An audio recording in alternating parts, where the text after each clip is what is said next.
Imagine being arrested for, the crime of the century. And your defense is, well, basically your defense is a deep fake in 1963. Right, which is just wild to even think about. Exactly. I mean, decades before Photoshop, decades before AI or, digital manipulation was even a concept anyone knew about. The accused assassin of the President of the United States is sitting in this cramped, probably super smoke-filled interrogation room at the Dallas Police Department. Yeah. And the detectives slide this photograph across the table. And it's a picture of him standing in his own backyard, holding the exact rifle used in the assassination. He's got a revolver on his hip. He's holding up 2 Marxist newspapers. I mean, it is the ultimate smoking gun. The absolute smoking gun. Right.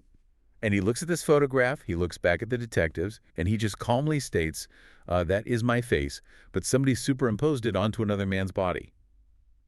He literally claims the physical, photographic evidence is a total forgery. Which is a staggering defense to mount in 1963. I mean, it immediately introduces this profound layer of epistemological doubt. Like, how do we know what we know? Right. If the prime suspect instantly attacks the very nature of the physical evidence, he's basically laying the groundwork for a debate that, will consume the world for decades. And that is exactly where we are starting today.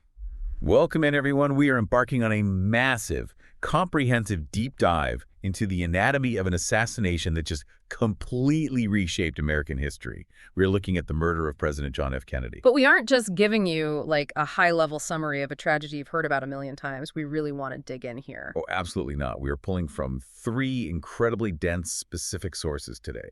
We've got the deeply documented historical and psychological profiles of Lee Harvey Oswald, the mind-bending physics and mechanics of the single bullet theory, and the frankly bizarre, chaotic legal fallout of the trial of Clay Shaw. Yeah, our mission here for you, the listener, is to really cut through the decades of cultural noise.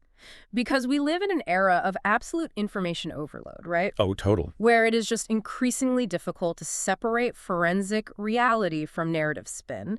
So by critically examining the granular, documented facts of this case, the actual forensic science, the psychological profile of the man at the center, and those chaotic investigations that followed, we can understand not just the event itself, but how we process complex, highly conflicting information. Okay, let's unpack this because I want to frame our approach right from the jump. This is not a true crime whodunit. Right. We aren't here to solve some unsolved mystery. We are treating this as a masterclass in forensic history and human psychology. We're going to put the evidence and the people involved under a microscope. Because when you look at the raw data, the sheer volume of mundane details colliding with these world historical consequences, you really start to see how easily facts can be twisted. You see how human error, especially in the immediate chaotic aftermath of a massive tragedy, it creates a vacuum. And human psychology absolutely abhors a vacuum. When things don't make sense, we invent stories so that they do. Exactly. And to understand the vacuum, we first have to understand the man who created it. You read through the historical profiles of Lee Harvey Oswald in our sources, and the very first thing that hits you is the sheer, staggering instability of his early life. I mean, it is profound rootlessness. Yeah, the data points paint a picture of a child who was never given a chance to anchor himself to the world. He was placed in an orphanage, the Evangelical Lutheran Bethlehem Orphan Asylum, when he was just a toddler, around 3 years old. Wow.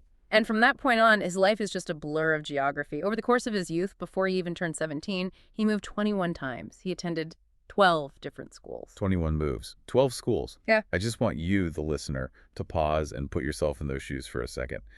Imagine the complete lack of a social anchor. You never make a lifelong friend. You never have a mentor at school who looks out for you. Right. You never even learn the layout of your neighborhood before you are packed up and moved again. You are constantly the new kid, constantly unsettled, constantly an outsider. And the psychological toll of that geographic and emotional whiplash, it was actually documented very early on. This isn't, retrospective psychoanalysis. This is on the record. Yeah, the sources make that very clear. Right. When Oswald was just 12 years old, living in New York City with his mother, Marguerite, his behavior had deteriorated to the point of intense truancy. He simply stopped going to school. He just quit. Yeah. And this led to the state intervening. He was placed in juvenile detention, specifically a facility called the Youth House, where he underwent a critical psychiatric assessment by a Dr. Renatus Hartogs. And the language in this 1953 psychiatric report, I mean, it is chilling when you know what happens a decade later in Dallas. Dr. Hartox diagnosed a 12-year-old Oswald with, quote, personality pattern disturbance with schizoid features and passive-aggressive tendencies. Let's break that down because schizoid features sounds like a really heavy medical term. What does that actually look like in a 12-year-old boy? Well, in psychiatric terms, especially in that era, schizoid features doesn't mean schizophrenia. It refers to a profound detachment from social relationships and a restricted range of emotional expression. Okay, so just totally walled off. Exactly. It describes someone who is deeply cold, aloof, and isolated. But the most crucial part of Dr. Hartog's assessment was his description of Oswald's inner life. Hartog's wrote that the boy was immersed in a, and this is a quote, vivid fantasy life, turning around the topics of omnipotence and power. A deeply powerless, neglected, constantly uprooted child, compensating by retreating into his own head. He builds a fantasy world where he is significant, where he is the one in control, where he has omnipotent power over his environment. And we really have to look at the environment he was escaping, too. A social worker on the case, Evelyn Siegel, added incredibly poignant context to this assessment. She interviewed both Lee and his mother. Yeah. Siegel described Oswald as an emotionally starved, affectionless youngster. She noted that he had detached himself from the physical world because no one in it ever met his basic needs for love or stability. And Siegel was incredibly blunt about Marguerite Oswald, too. She was. She specifically noted that his mother viewed him as a burden. Siegel called Marguerite a defensive, rigid, self-involved person who simply could not comprehend that her son's withdrawal, his refusal to go to school, his silence, was a protest against her neglect. So you have this foundation of absolute emotional deprivation. And what does a teenager do to escape an environment like that? At 17, he drops out of high school. He never gets a diploma. Instead, he signs up for the United States Marine Corps. The military choice is fascinating. The Marine Corps is the ultimate structured, regimented environment. Right. It is the polar opposite of his chaotic, nomadic childhood. He is looking for an external structure to organize his internal chaos. And initially, the data shows he actually had the capacity to succeed. He takes an IQ test in the Marines and scores a 103, which is average, maybe slightly above. Okay. He is trained in radar operation, which is a highly technical field that requires a confidential security clearance. He's even described by an officer at one point in the sources as being brighter than most people. But intelligence doesn't override deep psychological instability. The sources note this bizarre contradiction. He was a voracious reader, digging into heavy socialist and Marxist literature by age 15, yet he was a terrible speller, possibly suffering from a reading or spelling disability. He couldn't articulate his grand thoughts on paper. Yeah, there's a real disconnect there. And his Marine career, despite that initial promise, quickly goes completely off the rails. He is court-martialed not once, but twice. The incidents leading to his court-martials are highly revealing of his impulsivity and his erratic nature. In one instance, he accidentally shoots himself in the elbow with an unauthorized .22 caliber handgun he had hidden in his locker. Wow. Yeah. In another, he is court-martialed for pouring a drink over a sergeant and violently fighting with him because he blamed the sergeant for a punishment he received. He gets demoted from private first class back down to private. He actually spends time in the brig. Oh, wow. There's even a third incident documented where he inexplicably fires his rifle into the jungle for no apparent reason during nighttime sentry duty in the Philippines. He just fundamentally cannot fit in. I mean, his fellow Marines nicknamed him Aussie Rabbit because of his slight build and his odd, aloof demeanor. He's failing at the very structure he sought out. So he orchestrates a way out. He gets a hardship discharge in 1959, claiming his mother needs his care, but he has absolutely no intention of caring for his mother. None at all. Instead, he immediately enacts this grand theatrical plan. At age 20, with $1,500 he saved from his Marine pay, he defects to the Soviet Union. And the logistics of this defection highlight both his fierce determination and his profound naivete. He travels through Europe, secures a tourist visa, gets to Moscow, and literally walks into the United States Embassy, declaring his intention to renounce his American citizenship. Just walks right in. Just walks in. He sits down with the interviewing officer, Richard Snyder, and proudly announces that he is going to offer the Soviet Union his specialized knowledge as a Marine radar operator. I can only imagine the KGB's reaction to this 20-year-old high school dropout. Ozzy Rabbit, walking into Moscow and trying to hand them military secrets. They must have thought he was a CIA plant or just completely delusional. Well, the Soviet archival sources confirm they were completely baffled by him. According to Oswald's own diary, the Soviet officials found his wish to defect incomprehensible. They didn't see a valuable intelligence asset. They saw an unstable liability. When they deny his initial application for Soviet citizenship and inform him that his tourist visa is expiring and he must leave the country, Oswald's reaction is extreme.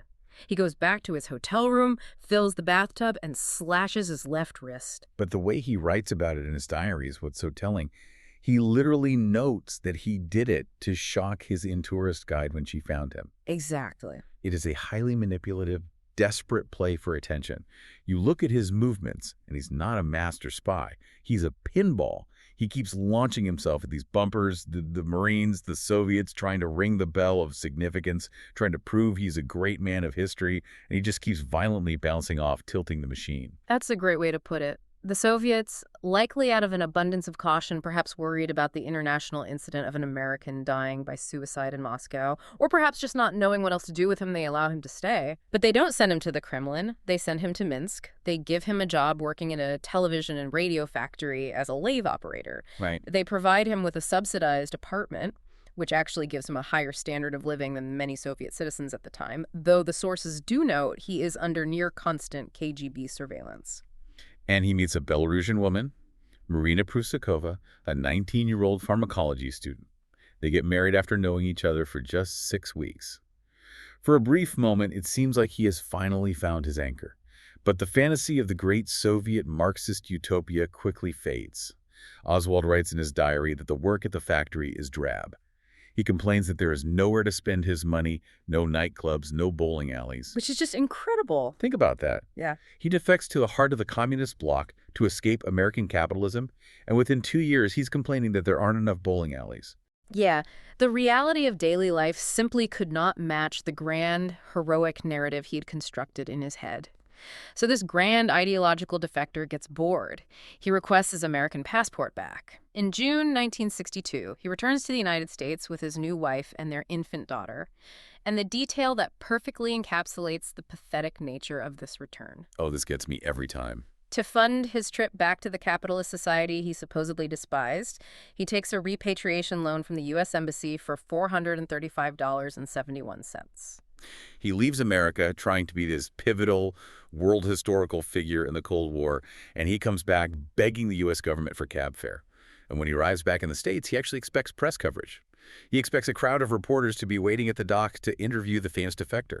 Right. He gets absolutely nothing. No one cares. Which brings us to a vital piece of the psychological analysis provided by the Warren Commission. They concluded that Oswald was driven by an overriding hostility to his environment. They stated his search for the perfect society was doomed from the very beginning because what he truly sought was a role as a great man who would be recognized as being ahead of his time. When society failed to recognize his greatness, society became the enemy. Here's where it gets really interesting, and I want to push back on the popular cultural narrative here for a second. We constantly hear this theory of Oswald as a highly trained elite operative, a master spy groomed by intelligence agencies. Right, that's everywhere. But if you look at the source documents from his later attempts to get visas in Mexico City, the CIA surveillance noted that he spoke terrible, hardly recognizable Russian to the Cuban and Soviet officials.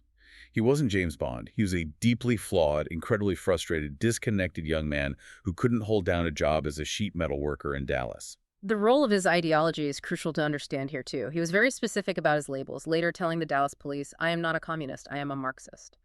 That ideology gave a grand intellectual structure to his deeply personal, petty grievances. It framed everything for him. Exactly. It wasn't just that he was failing to hold a job at a coffee company in New Orleans or failing to provide for his wife.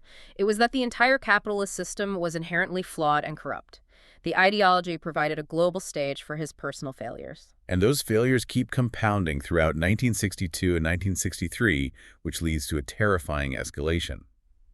The fantasy life Dr. Hartog's warned about is starting to bleed into physical reality. In March 1963, using the alias A&L, Oswald mail orders a surplus Italian Carcano military rifle from a magazine ad for $19.95. He also buys a .38 Smith & Wesson revolver. We see the first confirmed violent use of that rifle just a month later, in April 1963. He attempts to assassinate a retired U.S. Major General named Edwin Walker at his home in Dallas. Wait, he tries to assassinate a general before Kennedy. Yes. Walker was an incredibly outspoken, far-right, anti-communist and segregationist. Oswald surveils Walker's house, takes photographs, maps out an escape route, and fires a single shot through Walker's window from less than 100 feet away. And he only misses because of blind luck. Yeah. The bullet strikes the wooden window frame, altering its trajectory just enough so that it misses Walker's head by mere inches. Walker only suffers minor injuries from the splintered wood and bullet fragments. But Oswald leaves a notebook for his wife, Marina, outlining what she should do if he is caught or killed. He is actively hunting people he considers fascists. He has crossed the line from ideological daydreamer to active shooter. In following the failed Walker assassination, he moves his family to New Orleans, and his behavior becomes even more erratic and performative. He creates a completely fake one-man branch of the pro-Castro organization, the Fair Play for Cuba Committee. A one-man branch. Yeah. He pays to print 1,000 leaflets. He is the president, the secretary, and the only member. He gets into street scuffles with anti-Castro militants while handing out these flyers, gets arrested for disturbing the peace, and while sitting in jail, he actually requests to speak to an FBI agent. Why? So he can brag about his political organization? He is screaming to be noticed. He wants the authorities to see him as a major political player. By late September 1963, his desperation peaks. He travels by bus to Mexico City, spending days shuttling back and forth between the Cuban and Soviet consulates. He's begging for transit visas, claiming he wants to go to Cuba to aid Fidel Castro's revolution. And again, he is met with utter dismissal. The Cuban consulate officials essentially tell him that a person like him, erratic, demanding, unstable, would do their revolution harm. Not good. Wow. Yeah. He gets into shouting matches with the consular staff. He is rejected by everyone. The anti-Castro Cubans fought him in the streets. The pro-Castro Cubans throw him out of their embassy. The Soviets won't take him back, and American society has no place for him. Which sets the stage for Dallas. That erratic pinball trajectory, bouncing from failure to failure, is about to inevitably collide with the presidential motorcade. He doesn't orchestrate the motorcade's route. He just happens to get a low-paying job filling book orders in a building that the president is going to drive past. And the sequence of events that follows on that Friday morning is as improvised, chaotic, and disorganized as the rest of his life. The mechanics of November 22nd, 1963, heavily reinforce the psychological profile we just spent time building. The forensic reality of that day does not show a clinical, precision-planned operation with extraction teams and fail-safes. It shows chaos. Put yourself in the timeline of that morning. It's Friday. Oswald is commuting to work at the Texas School Book Depository with a co-worker, Wesley Frazier. Oswald had stayed the night before at the house in Irving where Marina was staying with a friend. This was highly unusual. He almost exclusively visited on weekends. Before he leaves the house that morning, he takes off his wedding ring and leaves it in a small cup on the dresser. Next to it, he leaves $170. And to contextualize that sum, $170 was almost every single dollar he had to his name in the entire world. He is emptying his pockets. Right.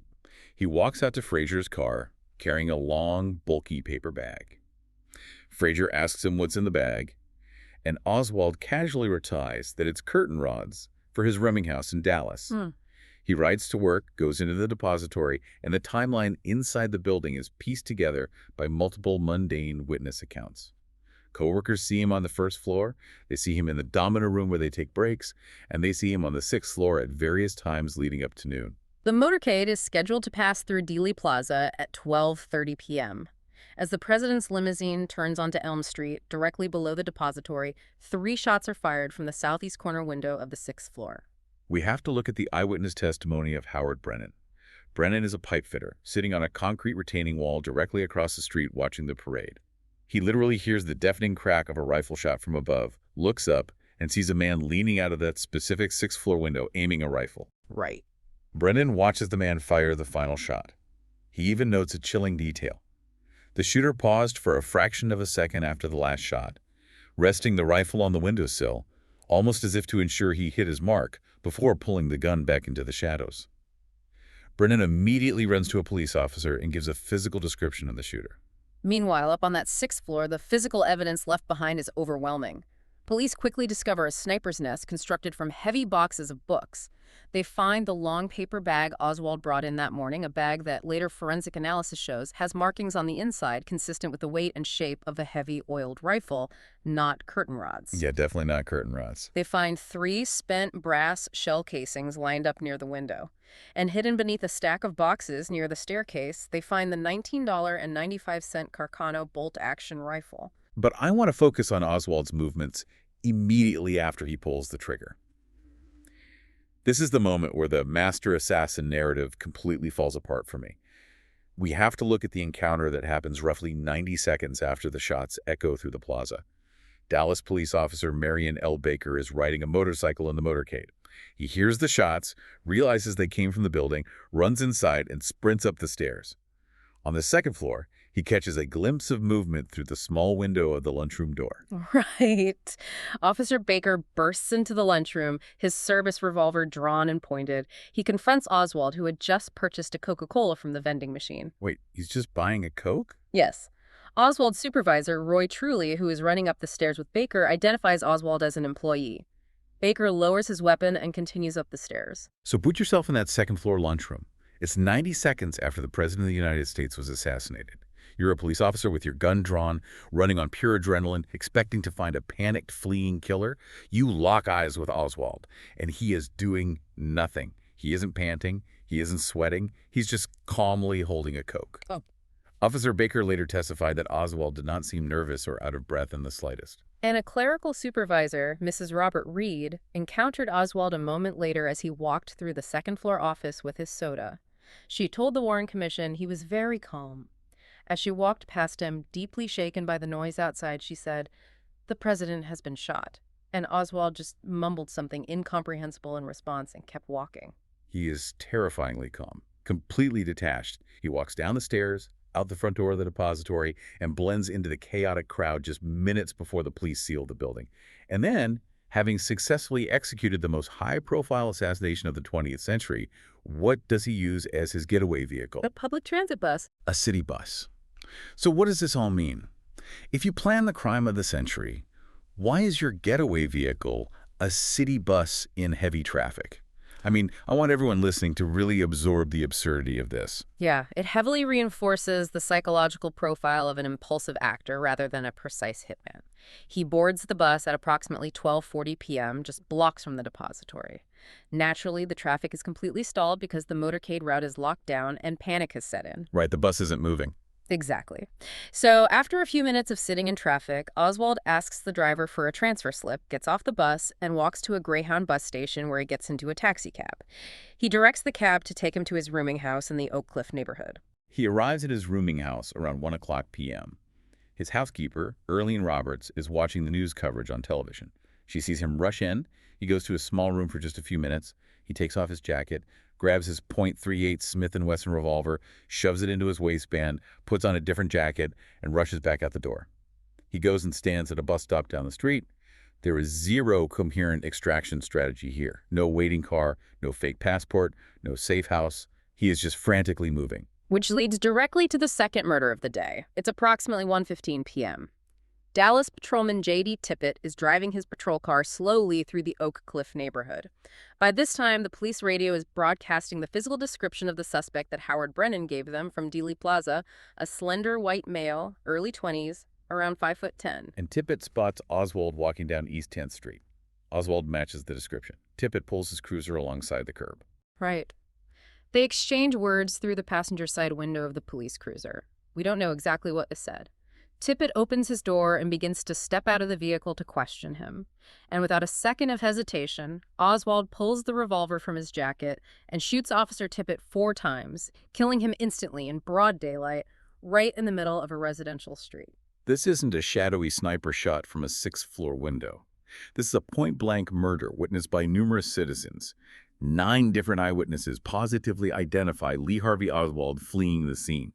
They watch him physically empty the spent brass cartridges from his revolver as he runs across a yard, leaving a trail of evidence behind him.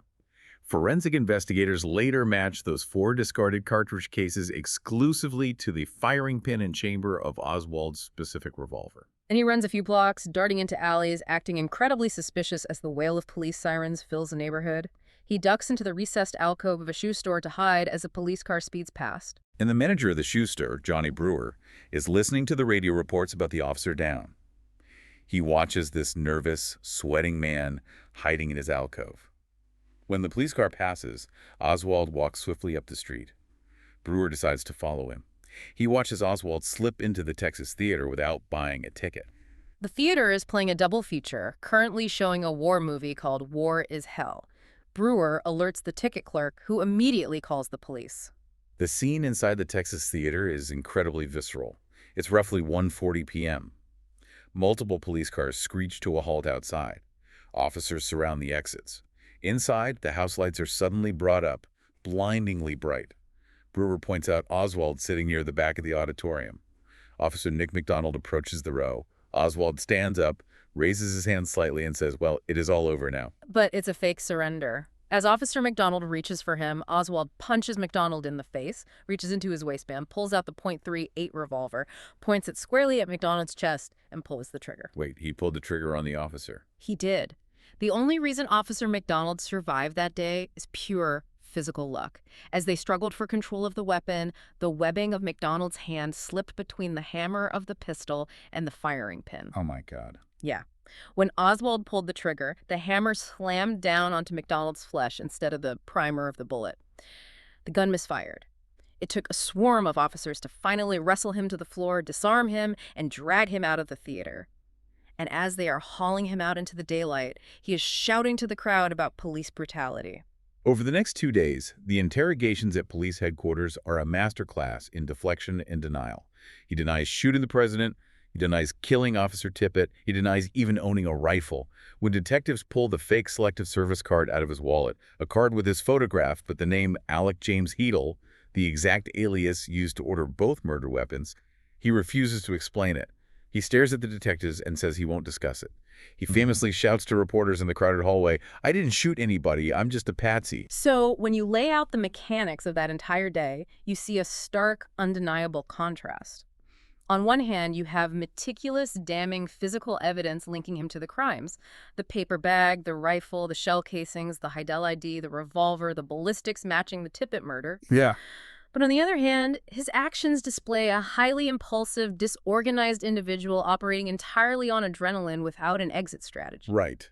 But while Oswald's escape was messy and, improvised, the forensic evidence left behind in Dealey Plaza created a physical puzzle that was so incredibly complex, it required a groundbreaking and, to this day, highly controversial scientific theory to explain.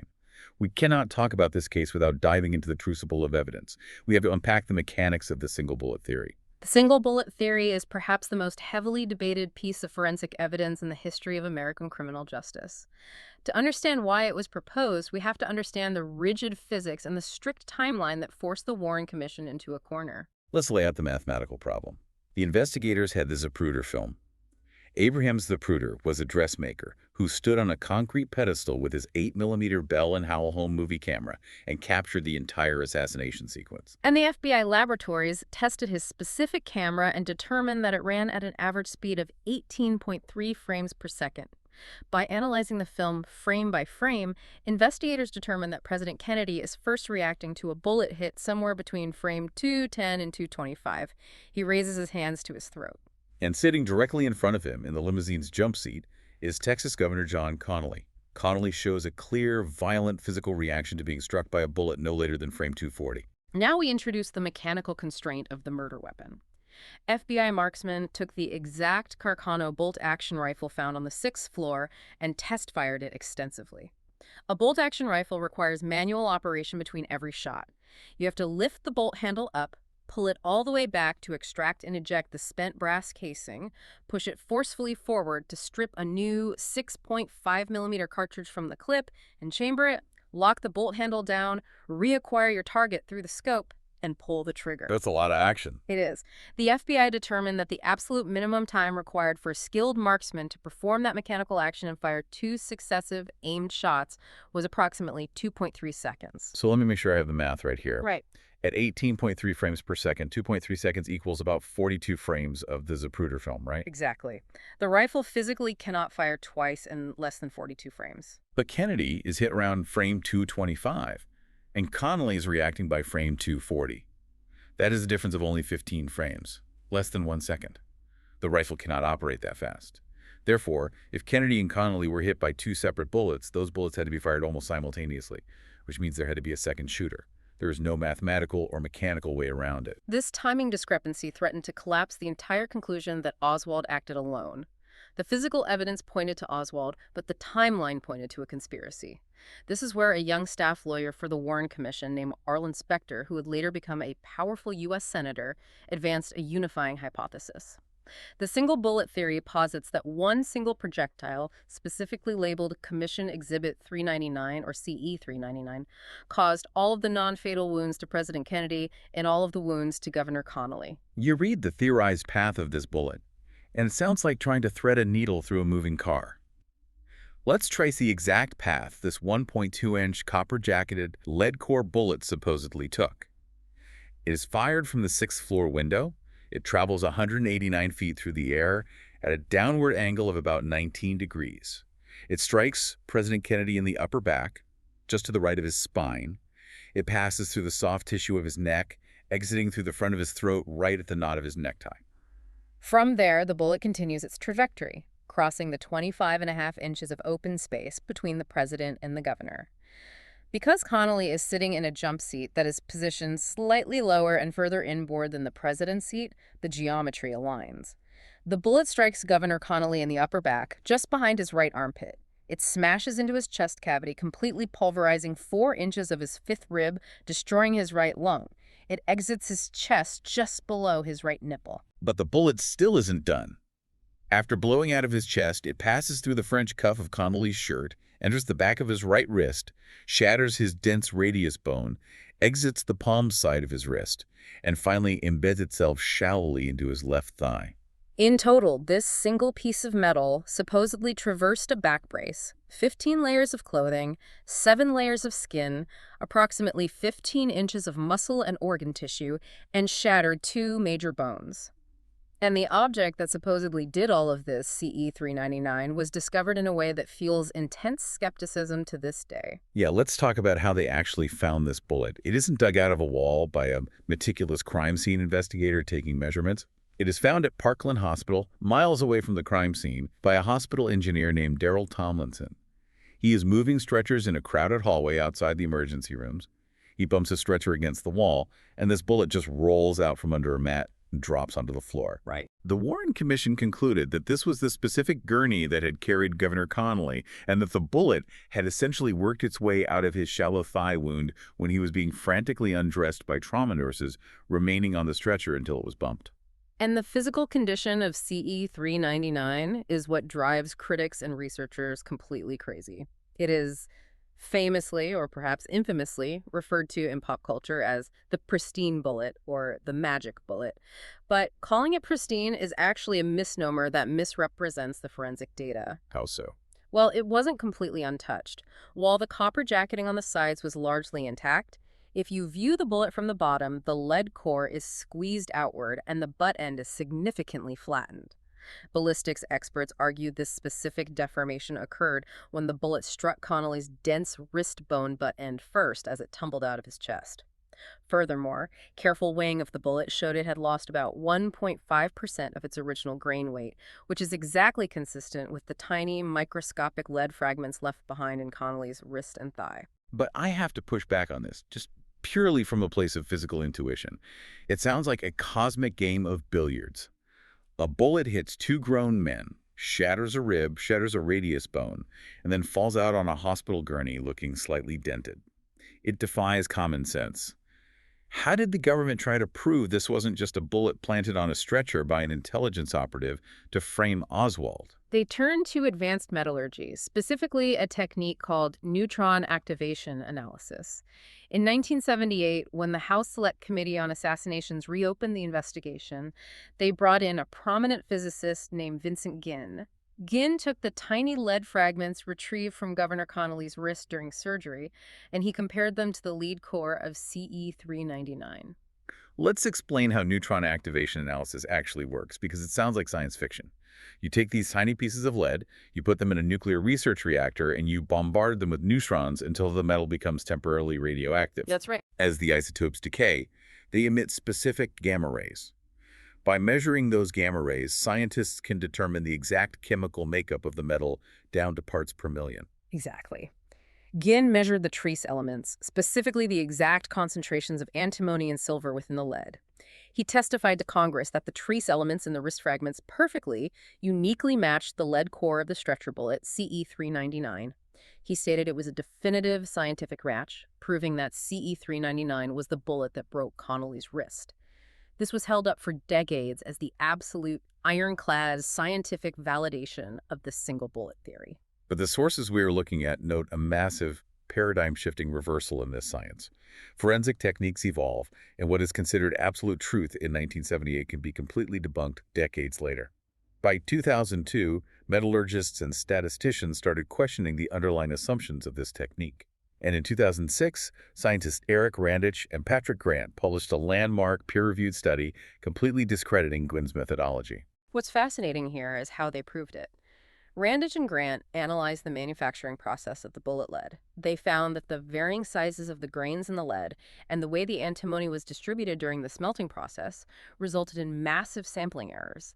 They concluded there was zero statistical or metallurgical justification for claiming those fragments matched only that specific bullet.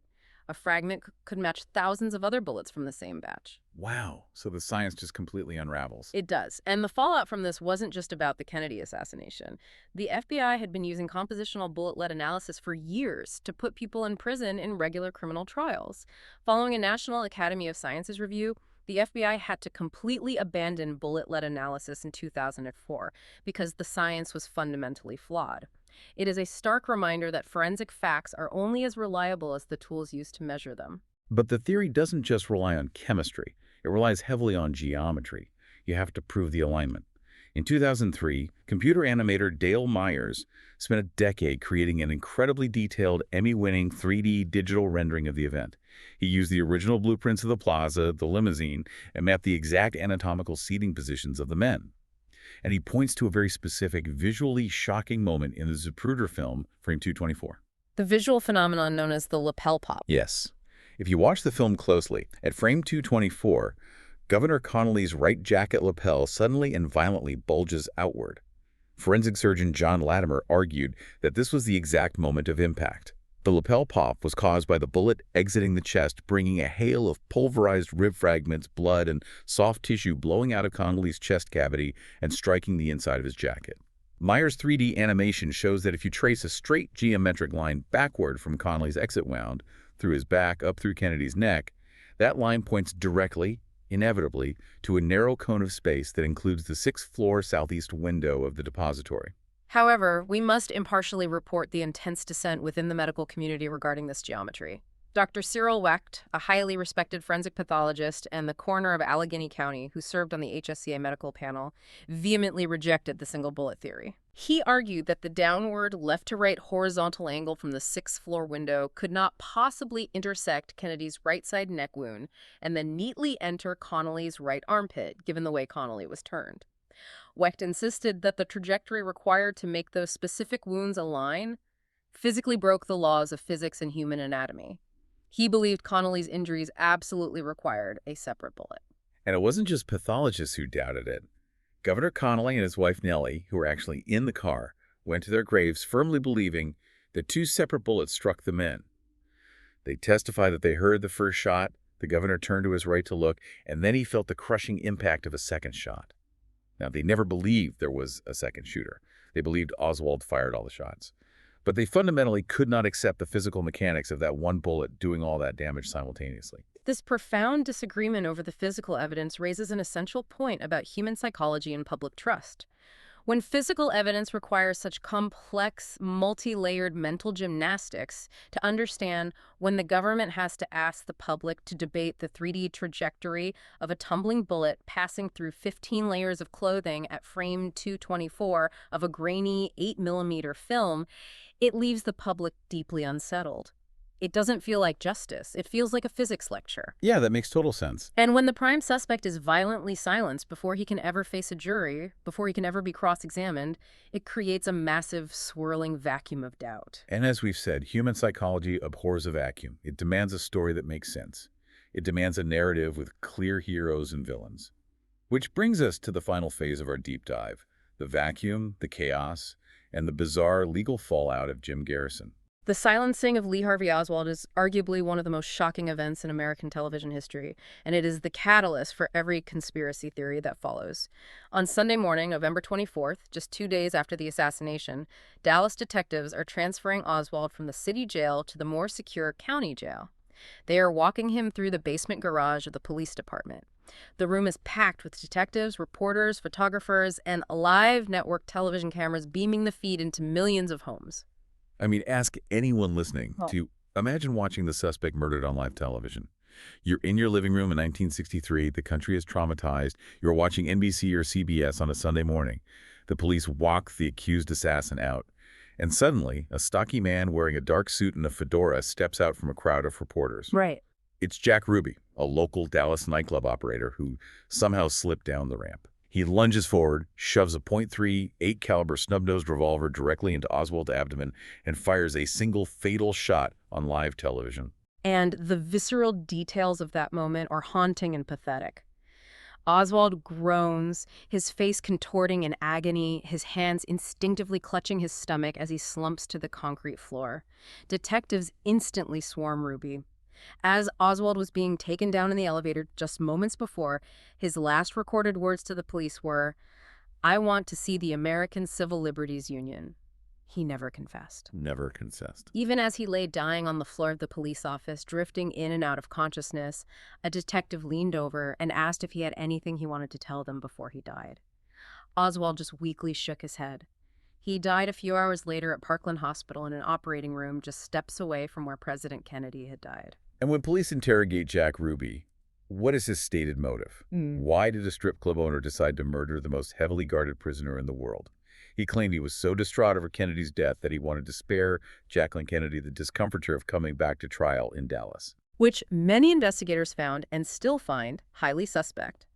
G. Robert Blady, who served as the chief counsel for the 1979 House Select Committee on Assassinations, stated his firm belief that the most plausible explanation was that Jack Ruby silenced Oswald on behalf of organized crime elements who wanted the investigation closed quickly. With Oswald dead, there is no trial. The narrative is entirely up for grabs. In 1964, the Warren Commission releases its massive report concluding Oswald acted alone. But the public simply doesn't buy it. And by 1979, the government itself fractures the narrative. The HSCA reviews the evidence and shockingly concludes that while Oswald fired the fatal shots, there was a, quote, high probability of a conspiracy. Why? Because of a Dallas police dictabelt recording. The HSCA relied on acoustic experts who analyzed a recording from a Dallas police motorcycle radio that had its microphone stuck in the open position during the motorcade. The experts claimed they found acoustic impulse patterns echoes that proved a fourth shot was fired from the grassy knoll in front of the president. But the science failed again. That acoustic analysis was later completely debunked by a panel from the National Academy of Sciences in 1982. The ANS proved that the sounds of the dictabelt were actually recorded a full minute after the assassination had already occurred. You can hear a dispatcher talking over the impulses in a way that proves the timeline is wrong. Right. The motorcycle officer whose radio supposedly recorded the sounds wasn't even in Dealey Plaza yet. But it didn't matter. The damage to public trust was permanent. The official narrative was fractured, and the door was wide open for anyone with a compelling story. And into this fractured, paranoid reality steps Jim Garrison, the district attorney of New Orleans. Garrison launches a massive, heavily publicized crusade, believing the entire assassination plot originated in his city during the summer of 1963 when Oswald lived there. In 1967, Garrison arrests Clay Shaw, a prominent, wealthy New Orleans businessman and director of the International Trade Mart, charging him with conspiracy to assassinate the president. Garrison's investigation is like a Southern Gothic fever dream. It is populated by the most bizarre cast of characters imaginable. You have Guy Bannister, a former FBI agent turned extreme right-wing segregationist who ran a private detective agency out of an office building in New Orleans. And the entire investigation is basically sparked because Bannister violently pistol-whipped an associate named Jack Martin on the actual day of the assassination. Yeah, Jack Martin, angry and bleeding from the beating, which may have been over stolen files or something as mundane as long-distance phone bills, goes to the police and tells them that Bannister's associate, a man named David Ferry, might have been the getaway pilot for the Kennedy assassination. David Ferry is one of the most unsettling figures in this entire saga. He was a brilliant but deeply eccentric former Eastern Airlines pilot. He suffered from severe alopecia totalis, meaning he had absolutely no hair on his body. To compensate, he wore a highly unnatural, glued-on reddish wig and painted on his eyebrows with thick grease pencil. It's just bizarre. Completely. On the night of the assassination, amidst a massive torrential thunderstorm, Ferry drove with two friends from New Orleans to Houston, Texas. When investigators asked him for his alibi, what was his reason for the midnight drive? He said he was researching the feasibility of opening an ice skating rink. He claimed he wanted to check out the ice skating rinks in Texas in November, on the very night the president is killed in that same state. It is incredibly suspicious, highly irregular behavior. The FBI actually interviewed Ferry just days after the assassination, but they found no concrete link to Oswald and let him go. Decades later, the HSCA noted that the FBI's initial investigation of Ferry was not thorough. That lack of thoroughness by the FBI left a gap, and Jim Garrison aggressively filled it. But we have to impartially report on the sources here, noting Garrison's fluid motives. His theories were wildly shifting, almost making it up as he went along. At various points during his investigation, Garrison confidently told reporters the assassination was a homosexual thrill killing. Then he pivoted and blamed the Central Intelligence Agency. Then he blamed anti-Castro Cuban exiles angry at Kennedy. Then he blamed right-wing activists and the military-industrial complex. He was throwing every possible motive at the wall to see what would stick with the public. Before Garrison can bring Ferry to court, Ferry dies mysteriously of a brain aneurysm in his cluttered apartment, just days after the investigation makes national news. With Ferry dead, Garrison focuses his entire legal machine on Clay Shaw. The fundamental problem for Garrison, however, is that he has absolutely zero physical or documentary evidence linking Shaw to the assassination. None. No letters, no weapons, no financial records. His entire criminal case relies on the testimony of a 25-year-old insurance salesman named Perry Russo. And the way Garrison's office extracted Russo's testimony is terrifying. Russo claimed that he attended a party at David Ferry's apartment where he overheard Ferry plotting the assassination with Oswald and a distinguished white-haired man named Clem Bertrand. In court, Russo pointed to Clay Shaw and identified him as Bertrand. But the methods used to obtain that identification severely contaminated the trial. Garrison's staff administered truth serum, specifically sodium pentothal, to Russo, and subjected him to multiple sessions of hypnosis. Which is wild. It is. The psychological mechanics of these techniques are highly problematic. Sodium pentothal lowers inhibitions, but it also makes the subject incredibly suggestible. Under hypnosis, if an interrogator asks leading questions, the subject's brain will often eagerly construct false memories to please the interrogator. The defense argued that Garrison's team literally implanted the memory of Clay Shaw into Russo's mind during these sessions. If you connect this to the bigger picture, Garrison literally brings the only Quinto Y trial in this assassination to court. When the trial of Clay Shaw finally takes place in early 1969, it is an absolute media circus. Garrison presents his grand theory of a shadow government.